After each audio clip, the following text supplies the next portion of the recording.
What's up, everybody? It's Cam here with Easy Work Acres, and today we're going to show you how we made this chicken brooder workbench combo. All right, so we're moving on to the chicken brooder. Now, as far as the chicken brooder goes, we are going to be building it into the structure of the shed, but this can most definitely be done just as a freestanding thing, just simply by putting legs on it.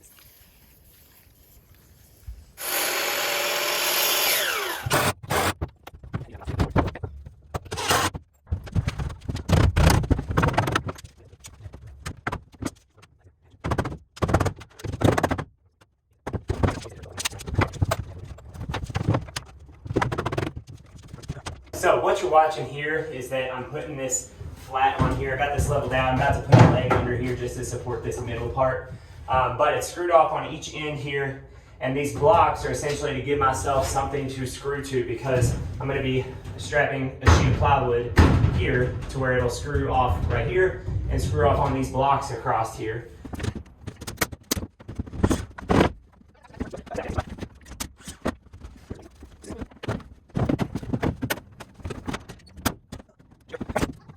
All right, so to give you an idea of what the heck I got going on here, is essentially, I put that lip there so that I'd have something to screw down this way, and then obviously it's gonna screw up this way with the long board and this one right here. So there's gonna be a wall there between those lips and the top. Same thing over here. Now, we have the front legs on with the flat plate across the front. So taking a step back so you can kind of see what I'm talking about here. But basically, leg at the end, middle, and the other end. And then there are blocks under that as well to help hold that lip. So it's not just, screwed. It's screwed into the leg, but it's not just being rested on the leg. There is blocks under the legs, and then that will make the whole base. All right, so before we moved any further, I just kind of wanted to show what we got going on here. But basically, we got a bunch of framework. We got things we can screw to on the inside. We already put on the plywood across the back. This framework, I think, is going to work really well once we get this all in here with the plywood and everything. To save on lumber, basically put in blocks and stuff instead of using full-length boards to just give myself something to screw to. That's what I'm about to do, is sew all this together, and once we get all of this together with the plywood, we'll then put on the lid next. And I'll show you how we're gonna build the lid specifically so that it is sturdy enough for us to be able to do stuff on top of it when we're not using it as a brooder. So one word of advice is to make this go faster and cheaper. Don't chop the wire of your circular saw in half when you're cutting the plywood. All right, so we got all the plywood in, front, back, floor, sides.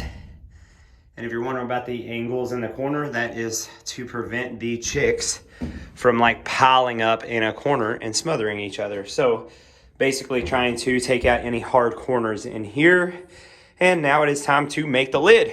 Are you a baby chicken? Mm-hmm. What sound? You're so cute. So we have the plywood on and cut. It is not attached yet because I want to cut the windows in. So we're gonna get these windows cut, and we're going to get the hardware cloth and everything installed. And then we will show you what this finished product looks like. All right, so the first thing I'm gonna do here is put a hole. So I drew my box out here where I'm gonna be cutting out the window, and I'm gonna be throwing a hole in here that is a pretty good size. This is 1 3/8, not because that's any specific size, it's just, that's what I was able to find the quickest. And basically I'm just gonna put it at the edge, and I'm gonna put this hole in here that's this size, a large, so that I can get my finger in there to pull this open whenever I want to and not have to sit there and fight it or have to throw screws in there to pull it out or anything like that. It'll have a nice little lip that I'm able to pull the lid out on this thing.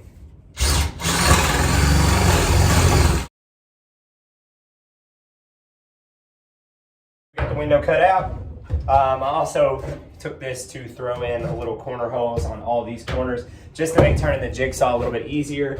My multi-tool blades did not come in on time, so that's what I would prefer to use because it's a lot easier to make drop cuts with that. But the drill and the jigsaw work just fine. But basically cutting out this window, next thing I'm gonna do is take this door, or flip it over actually, because I already have some of these 2x4s attached already. I'm gonna flip it over, get the hardware cloth attached with a stapler, and then put on the 2x4 lips that are gonna support not only the center of this front to back, but also going to allow me to put this lid back on here whenever I want to be done with it being a brooder, or if I'm just trying to cap it to trap in any extra heat if I need to. so that it is both structurally sound for a workbench as well as being able to add or remove the lid for ventilation or heat for the brooder. Got the hardware cloth here all cut out into size. So basically I made this square 18 inch by 18 inch. And then this is like a 2 foot wide piece that I cut 2 foot by 2 foot basically. So from here, all I'm gonna be doing is stapling it down to the plywood, and then I'll be adding 2x4 on top of that. So as far as staples go, this is my new staple gun, and I'm really excited about it because I didn't have a staple gun. That's like one of the only air tools at this point I didn't have, but we have one now, and we're gonna get this thing cinched up. And I'm excited because now I can tack on hardware cloth super easy.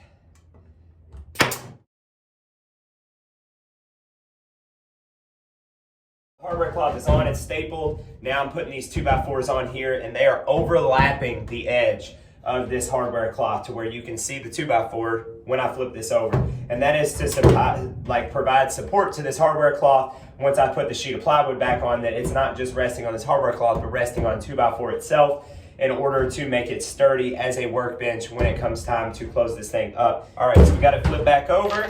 Now we're just gonna throw in a couple screws just to get these 2x4s attached all the way to where they're actually like grabbed by something. Last order of business, throw it on some hinges.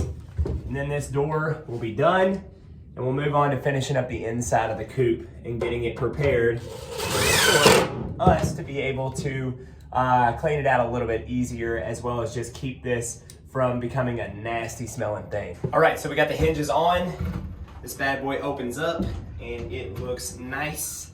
And I plan on probably putting something from here that hangs down that I can just latch onto the door to hold it open for us when we're working on it. And then you have your lid. So basically slide the lid in there, it drops right in. Now that's something sturdy that I can work on and not have to worry about working around a screen all the time when I'm in here working on it as a workbench. And then pull it right out. And then you have a screen, and my plan is, for now, we'll see, I gotta work with it and the temperature and stuff, but literally setting the light right here on this metal cage to cast heat down into the brooder, and that's the plan for now. All right, we have it all latched up. So basically I just used those little ties that I used on the greenhouse as a place to hook, and then used the wire off of the wire that was holding the coiled up hardware cloth as our strapping, basically, to where we could hook both these doors, because obviously they're two separate doors. We got windows in both of them. And now we are gonna line this baby with plastic. Now, Evan had a great idea about using command strips, the Velcro command strips, to be able to take this liner in and out so we can reuse this plastic. Sadly, we don't have the command strips and we just wanna get this done, so we're gonna staple it in this time, but next time, we are definitely gonna give that a try with having a way to be able to remove this plastic and get reuse out of it multiple times before having to replace it. But using the staple gun, you're gonna get this plastic laid in here.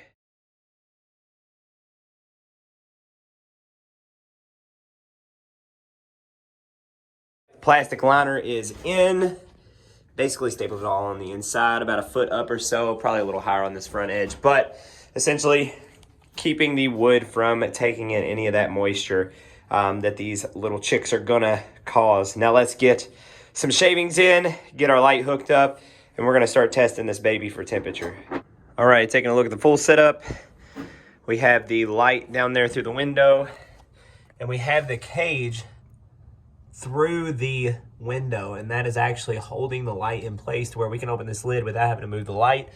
And that's the thermometer down there. Take a look at that real quick. You'll see what I'm talking about with this light, as we have it ran through, and now it stays where it's supposed to be. But we are sitting right at 91 degrees, right under the light, which is right about perfect. And this has been on for a little over half an hour now, and I think our brooder is set and ready to go for some baby chicks. So that about does it for our chicken brooder build. So as you can see, this is about 3 foot deep by 11 foot on the inside. A little bit bigger than that to the outside, but we have this window here with the light and everything, and it is keeping that half steady about 93 degrees or so, and it needs to be between 90 and 95 under the heated area for your chicken brooder, especially in that first week. And then this half over here is going to be staying a little bit cooler where their feeders and waterers and stuff are going to be. That way they can get out of the heated area if they want to get out of it at any point if they feel overheated or anything being under the lit up area. So this chicken brooder should house us somewhere around 70 to 80 chicks. We have 75 coming in about 3 days now. So we're excited to have them. It's going to be our first time raising chicks from literal chicks. Previously, we have gotten our chickens as pullets from the start. So this will be our first time brooding our own chicks, and we're pretty excited about it. So we'll definitely be having more video on that and how that goes and any trouble that we have along the way with doing it. So hopefully you enjoyed the video.